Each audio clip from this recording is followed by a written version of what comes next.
The night Emily Carter almost left began with a knock she did not expect, a soft sound against the old wooden door that made her pause with her coat already in her hands, snow melting into dark spots on the floor as cold air slipped inside the small Vermont house where she and her younger brother Daniel had lived alone since their parents died. And for one brief moment she imagined opening the door and stepping into a different life where no one needed her to stay strong, but the knock came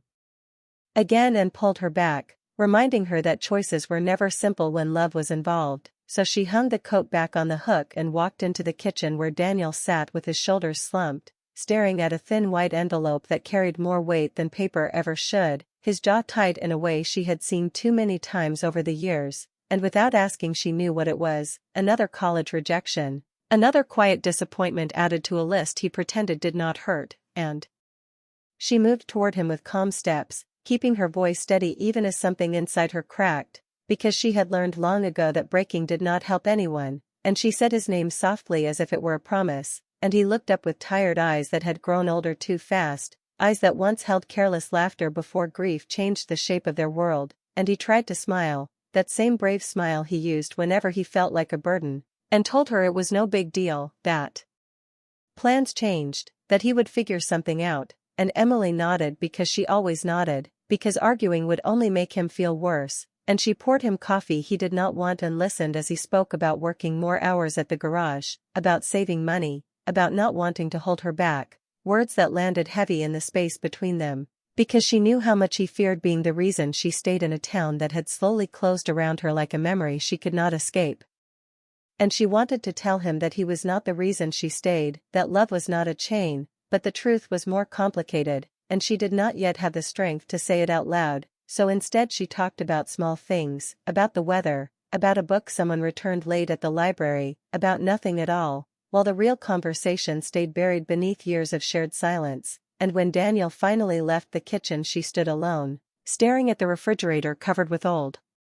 photos of better days, of camping trips and birthdays and two smiling parents frozen in time, and she wondered when exactly her life had turned into a series of careful choices made for someone else, not with regret but with quiet acceptance, because from the day of the accident she had stepped into a role she never asked for and never complained about, and she had become both sister and protector, dreamer and realist, carrying responsibilities like they were part of her skin, and her phone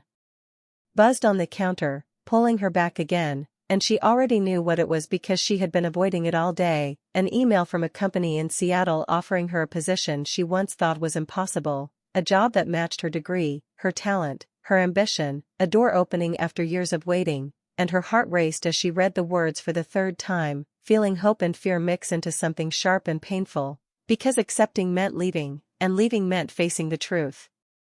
she had been running from, that Daniel still needed her more than he admitted, and that she was not sure who she would be without him nearby, and she sat down at the small kitchen table where so many late-night talks had taken place, where bills were sorted and decisions made, and she imagined herself in Seattle, walking unfamiliar streets, building a life that belonged only to her, and the thought thrilled and terrified her at the same time, because freedom felt strange after years of duty. And as she stared at the screen she heard Daniel's footsteps upstairs, pacing in a way that told her he was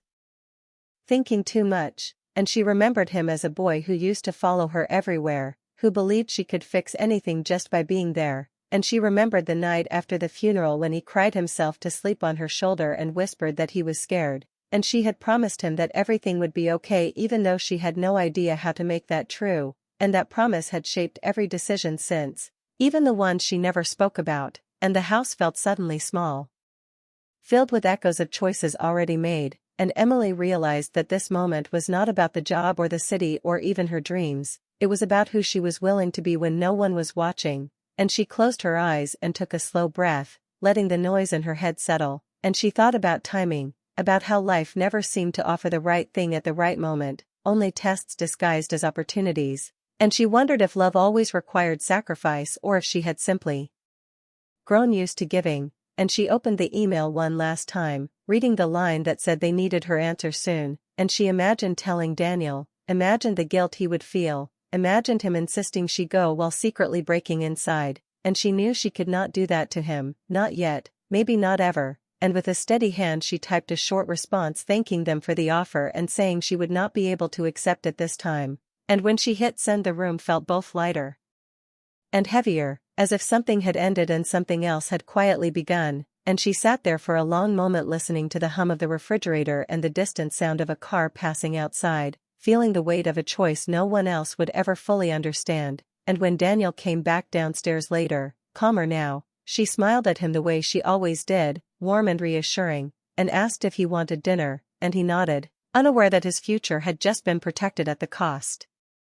of her own. And as they cooked together, moving around each other with the ease of people bound by shared history, Emily wondered how long she could keep choosing silence over truth, how long she could keep giving without losing herself, and somewhere deep inside her a quiet question formed, one she was not ready to answer yet, but which would not stay hidden forever, because love, she was slowly learning, was not only about what you give, but also about what you allow yourself to want. Life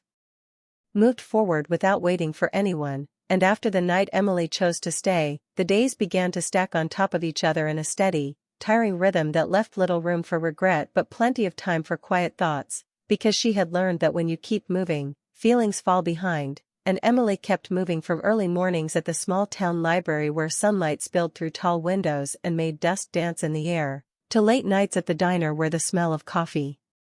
clung to her clothes and truck drivers told short stories she barely heard. And in between she cooked meals, paid bills, and checked on Daniel in ways so natural they felt invisible, yet every hour she worked was an hour borrowed from a dream she rarely allowed herself to remember, and Daniel noticed the change even if he did not understand it fully, noticing how she yawned more, how her laughter came slower, how she sometimes stared into space as if listening to a voice only she could hear. And guilt sat heavy in his chest because no matter how often she said she was fine, something in her eyes told a different story. But Daniel was fighting his own quiet battles, working extra hours at the garage, saving money, pretending the rejection letters did not still echo in his mind. And in the middle of that struggle he met Sarah, a nurse who came in one afternoon with a flat tire and left with more than she expected, because she listened when he spoke and asked questions that mattered. And their connection grew slowly and carefully, built on shared honesty and late-night talks in parked cars under streetlights, and for the first time in years Daniel felt seen for who he was, not who he failed to become, and Emily watched this from a distance, smiling when Sarah came over for dinner, watching the way Daniel's shoulders relaxed around her, and she felt real happiness for him mixed with a soft ache she did not fully name, because seeing him grow reminded her of how much she had held back to keep him safe. And one evening as dishes clinked in the sink and laughter filled the kitchen, Sarah looked at Emily with gentle curiosity and said she admired her strength, that it was rare to see someone give so much without asking for anything in return, and the words landed deeper than intended, making Emily uncomfortable in a way praise often did, because she did not feel strong, she felt tired. And later that night when the house grew quiet, Daniel overheard Sarah say that Emily loved him more than most people loved themselves, and Daniel laughed it off, brushing the comment aside as exaggeration. But something in his chest tightened, because deep down he knew there was truth in it, and as weeks passed his life began to open in small ways, with new possibilities, new confidence, while Emily's world stayed the same, spinning around routines that left little space for her own heart, until one rainy afternoon at the library she met Michael, a history teacher new to town who asked for help finding a book and stayed longer than necessary just to talk, and unlike others he did not rush or fill the silence with noise. He listened, really listened, noticing how Emily chose her words carefully as if weighing each one, and they began to meet by chance and then by choice, sharing coffee, walking through wet streets, talking about life in a way that felt easy and safe, and Michael saw her kindness not as a role but as a choice, and that made her feel both warm and exposed, because he asked questions she was not used to answering, about her dreams, about what she wanted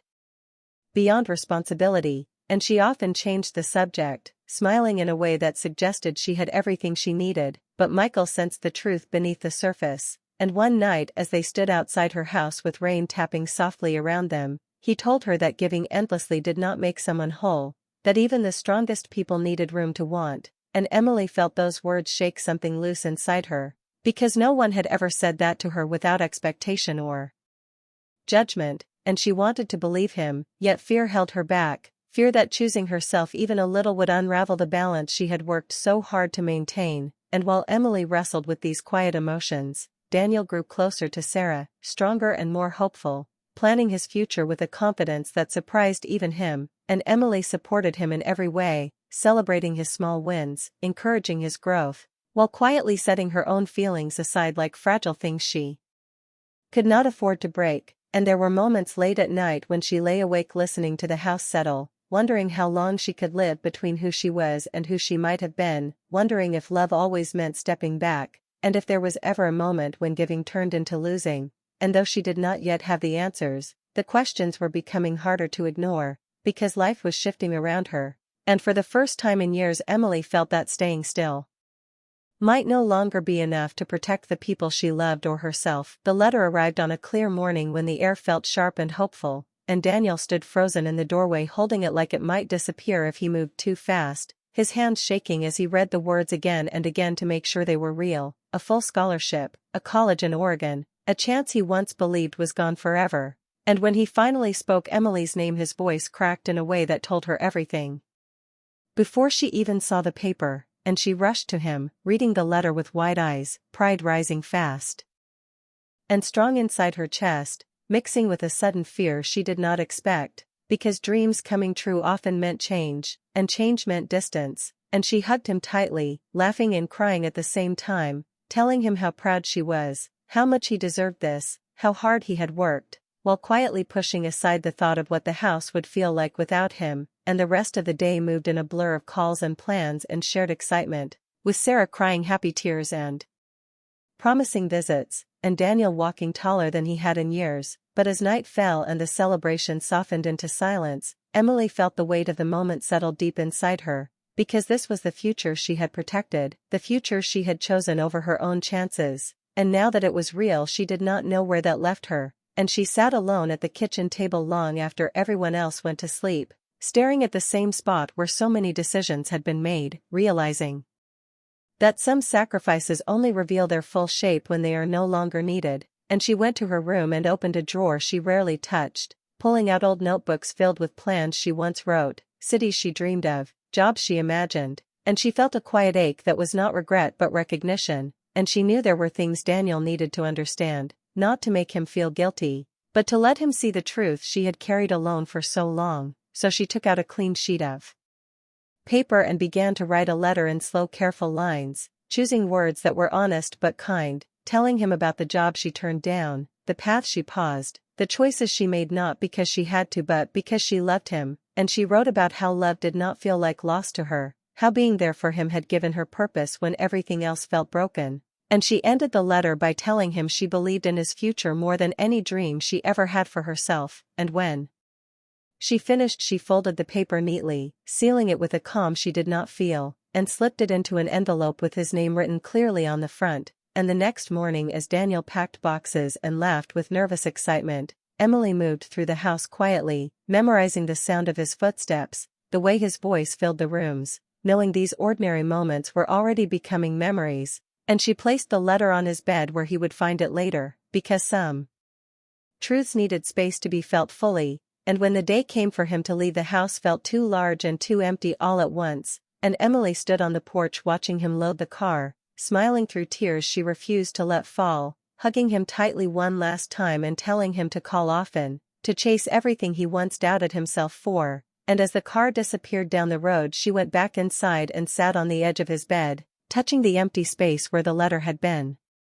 imagining him reading it later, imagining the moment the truth would finally reach him. And miles away Daniel pulled over at a quiet rest stop, unable to wait any longer, opening the envelope with shaking hands and reading each line slowly, feeling his chest tighten as understanding washed over him, because for the first time he saw his sister not just as his support but as a person who had given up parts of herself so he could stand where he was now, and tears fell freely as he realized how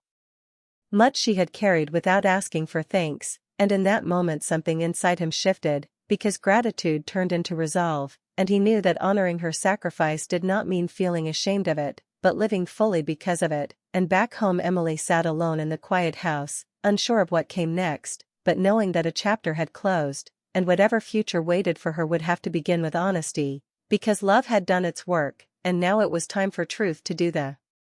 rest. The house changed after Daniel left, not in obvious ways but in quiet moments where Emily reached for habits that were no longer needed, calling his name before remembering he was miles away, cooking too much food, leaving lights on out of routine, and at first the silence felt heavy, pressing on her chest in a way she could not escape, but slowly that silence began to sound like space, and in that space thoughts she had avoided for years began to grow louder, especially when she walked to the kitchen window on cold mornings and watched the town wake up without waiting for her, and days passed where she moved through work on instinct, returning books at the library, pouring coffee at the diner, smiling when required, yet something inside her felt unfinished, like a sentence that had been cut short, and Michael noticed this before she did, noticing how she lingered after conversations, how her eyes followed the road instead of the ground, and one evening as they walked together under fading sunlight he spoke softly, telling her that she no longer had to carry the world on her shoulders alone, that her brother was safe, growing, becoming his own person, and that it was not selfish to want more from life when love had already done its part, and Emily listened in silence, feeling fear and hope twist together, because choosing herself still felt unfamiliar, but for the first time it did not feel wrong, and days later an email arrived from a company in Boston, smaller than the one she once refused but close enough to feel possible, offering a role that matched her skills and promised growth, and Emily stared at the screen for a long time, remembering the last time she faced a choice like this, remembering the weight of responsibility that shaped her answer, and she realized that the weight had shifted, not disappeared, but changed, because love had done what it needed to do, and now it was asking her to trust it instead of sacrifice for it, and she called Daniel that night, her voice shaking as she told him about the offer, expecting hesitation, but instead he laughed, a strong clear sound full of pride, telling her she had already given him everything, that it was time she let life give something back, and as she listened she felt something loosen inside her, a quiet permission she did not know she needed, and she accepted the job the next morning, feeling both terrified and alive, and the weeks that followed moved quickly as boxes were packed and goodbyes were said, and Emily walked through the house touching walls that held years of memories, thanking them silently before letting go. And on her last night she stood in the empty living room with Michael beside her, realizing that love did not have to mean staying behind, that it could also mean walking forward together, and when she drove away at dawn the town faded in the mirror, not as a loss but as a foundation, and in Boston the world felt larger, louder, filled with unfamiliar streets and chances she once thought were not meant for her, and Emily stepped into her new job with nerves and determination, discovering parts of herself she had kept hidden, finding joy in work that challenged her, in evenings spent walking by the river, in calls from Daniel filled with stories of his growth, and through it all she understood something important, that giving had shaped her, but choosing herself completed her, and when she stood alone one night looking out at the city lights, she smiled, realizing that the love she gave her brother had not emptied her, it had prepared her. And in finally allowing herself to move forward, she had given even more, not just to him, but to her own future.